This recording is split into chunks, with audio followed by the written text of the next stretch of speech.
ప్రపంచ తీవ్రవాదాన్ని పెంచి పోషిస్తున్నది హౌతీ తీవ్రవాదులైతే, ఆ హౌతీ తీవ్రవాదులకు సంబంధించినటువంటి యాక్టివిటీలో కీలకమైనటువంటిది అంటే ఖతార్ అయితే, ఖతార్ అండతో ఇరాన్ నడిపిస్తున్నటువంటి తీవ్రవాద సంస్థలో హౌతీ ఒకటి. ప్రపంచ వాణిజ్యాన్ని స్తంభింపచేయాలని కుట్రలు పన్నుతున్నటువంటి వేళ జరుగుతున్నటువంటి కార్యకలాపాల్లో కీలకమైనటువంటి ప్రక్రియలే సాగుతున్నాయి. అది హౌతీ తీవ్రవాదుల హింసాకాండ పెరుగుతున్నటువంటి నేపథ్యంలో ఓ పక్కన వాళ్ళ మీద విధ్వంసం సృష్టిస్తున్నటువంటి అమెరికా, బ్రిటన్లో అమెరికా మరొక మార్గం కూడా ఎంచుకుంది.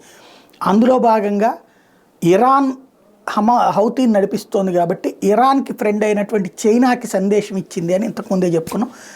ఇట్లాగా యుద్ధాన్ని ఆపమనండి, వాణిజ్య నౌకల మీద దాడి ఆపమనండి అని చెప్పేసి.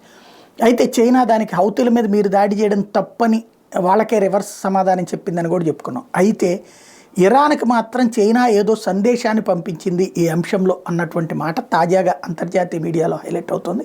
అది ఏంటి అనేది మాత్రం ఎవరికి తెలియలేదు, కానీ ఖచ్చితంగా ఏదో సందేశాన్ని అయితే పంపించింది అన్నటువంటి విషయం మాత్రం ఐడెంటిఫై అవుతుంది.